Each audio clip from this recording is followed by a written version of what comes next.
Is it better to build your home or to buy an existing home? Well, if you're in the housing market right now and you're trying to figure out which way is the best way, well, then this video is for you, because I'm going to go over both pros and cons of both building a home or getting an existing home. All right, let's just hop right into it right now. If you wanted to build a home right now in United States, the national average to do this is going to be $329,000. Now, keep in mind, that's just for the stick. That's just for the framework. That is not including the land, the plot that you're putting your house on. Now, if you're where I'm at, I live in Colorado, and our land out here, depending on where you're building, I mean, you could buy a lot for as cheap as $2,000, but it could go up to $500,000. And it really is going to depend on where you're located, if it has views, walkout basement, all of that good stuff. So yeah, it definitely adds up, but it might still have its perks. So if you're buying an existing home, unless it's absolutely perfect and you're going into it and it's your dream home, most likely a lot of people are going to go in there and say, hey, you know, I want to remodel this and I want to remodel that. I want to take out this. That adds up. I personally know, I just did it into my house right now. We already put in, what, $25,000 just by doing our kitchen. And we had this house built 5 years ago and we just remodeled it, and that alone was 25 grand. Now, if you're gonna build though, building, depending on who you go through, you could either do it custom or you could do it more of the cookie cutter kind. But custom is gonna be pretty expensive. So let me explain that. Like when people, you know, you pick out your house and you pick out the floor plan, the elevation, everything, your lot, everything like that. And then you go to the design center, right?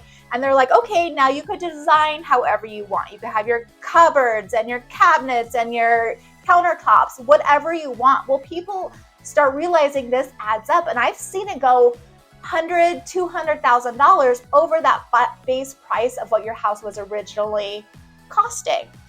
So that is more going to be on the custom side. Now, if you went for the more of the cookie cutter kind, and I'll use builders such as Lennar, D.R. Horton, Oakwood, all of those homes are going to be kind of more of the cookie cutter side. They don't allow you to go to design centers anymore. And the reason behind this is more cost effective for everybody, not only just the builders, but actually for the consumer as well. And let me explain this. They have already pre-picked all of their designs. So when you go into a house, you're already going to know it's going to have the white cabinets, the gray countertops, the particular type of flooring, whatever it might be, and they've already pre-designed it for you. The reason they've done this is, one, yes, it's cheaper for them. That goes without saying. But two, when they used to have people go to the design center, people will go and, you know, their eyes are crazy and way bigger than their pocketbooks. And they were designing these houses that were way more than the house is actually worth. I will use an example, actually. I have a client who they designed it. They had, you know, essentially a cookie cutter house when the design center was still around. They designed it and they put a good $150,000 into this house. Well, come closing time, it didn't appraise for what all the other houses in the neighborhood were going for, just because they put so much money into it up front. So now builders have gotten smart and they're not allowing that to happen. Now, keep in mind, you can still do it after the fact, of course, but when you move into one of these homes, you get kind of that cookie cutter look. Everybody has it inside and out, and that's how it's going to be more cost effective for everybody. Now, while, you know, there's different costs that are involved in both existing homes and maybe, you know, you wanting to remodel, and then obviously, you know, the new build homes, there's going to be costs involved there. I will say upfront costs for both are going to be significantly different depending on how you go about it. Now, if you want an existing home and you only have, let's just say, $5,000 for earnest money to put down, most likely you're going to be able to get that home depending on the price of the house, right? Because earnest money is roughly going to be 1% to 2% of the average home cost. A new build home, depending on the builder, could be significantly more. I have seen earnest money be as high as $50,000, $100,000 just to take the home off the market. Who can do that? A lot of people cannot. So you really truly have to weigh the pros and the cons. Do you spend the money after the fact and just put $5,000 down up front and spend the money remodeling after? Or do you spend the money up front, but then you know you're going to get that perfect home once you move in? It's really going to, you know, definitely depend on you and your financial stability or financial pocketbook right now. Also, New build homes always come with some sort of warranty, but everything is brand new too. So you're going to have less maintenance. You're going to have less maintenance for a very long time. In fact, a lot of these builders actually have 10-year warranties where they do construction warranties up through 10 years. So there's different warranties throughout those 10 years, but it's kind of like stress-free almost, because you don't have to worry about a whole lot of things breaking, and if it does, it's under warranty. Existing homes are going to be completely different, right? Because it's older, right? So you're going to have drafty windows. I have a client who's replacing windows right now. I mean, he right now is a minimum was $500 a window. That's pricey. You're going to have older furnaces, older HVAC systems, older plumbing, roofs.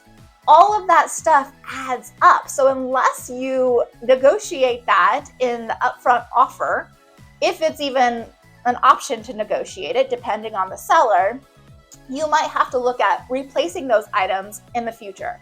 A lot of people do have home warranties that they have worked into the offer where you could have like maybe the water heater is right at the brink of busting out. I mean, a water heater is roughly going to be 20 years or so. And so they get under contract knowing that they have this home warranty at least for the year, because if they move in, the water heater breaks like day one, then at least they have that covered. They don't have to worry about replacing it. But if you don't have that in place, you might be out, $5,000-$6,000 to get a new water heater. So that is definitely something to think of as well. Hey, just real quick, if you're finding my information helpful or valuable, please do me a favor, click that subscribe button right there, type in a little comment, anything you'd like. It just helps me really push it out to other people just like you. Now back to the video. Most people's appeal to more existing homes, I find, is because of the landscaping.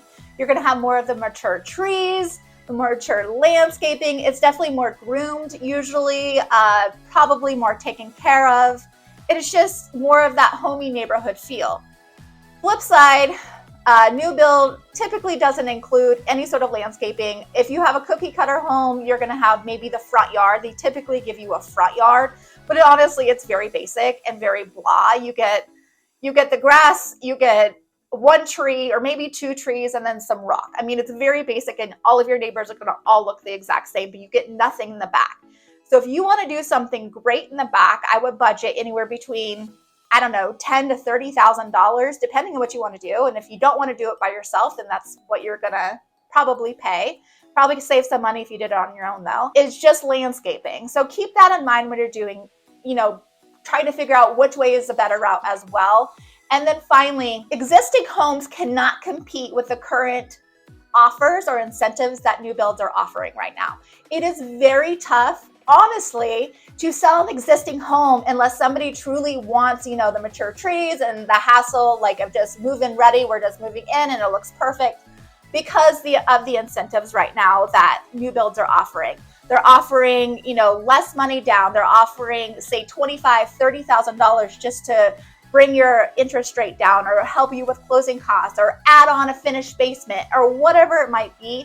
These builders are needing people to move into their homes so badly that they're pretty much giving away so much stuff. So if you have an existing home and you have a new build home and the new build one is the exact same size as the other one, exact same price, but one person is that they're giving away all of these incentives, it's very hard for the existing home to sell their home, honestly, comparably speaking, unless that that buyer is truly wanting something more mature, more lived in, all of that kind of stuff. So, I mean, is there good and bad, pros and cons to both? Absolutely. It's really going to come down to your personal preference, your personal financial situation, the type of neighborhood you want to be in, and the time. I mean, a lot of times those new builds are going to take 6 to 8 months to build unless you're buying something that's, really ready right now, move-in ready, you could just move in. For the most part, you're going to be having to wait and maybe rent or, sell your home and go somewhere else. I don't know. At least existing home, typically you could get into those homes within 3 to 4 weeks after your offer has been accepted. So a couple things, it's really just going to come down to personal preference, what you prefer. Please reach out to me anytime if you have additional questions about anything. I am in the Colorado market, but I could help you anywhere in the United States. I have people all over, real estate agents who are awesome, who are more than happy to assist you in any way. Remember to click that subscribe button right there. That way you are notified every time I have a new video. And then to the next video, take care.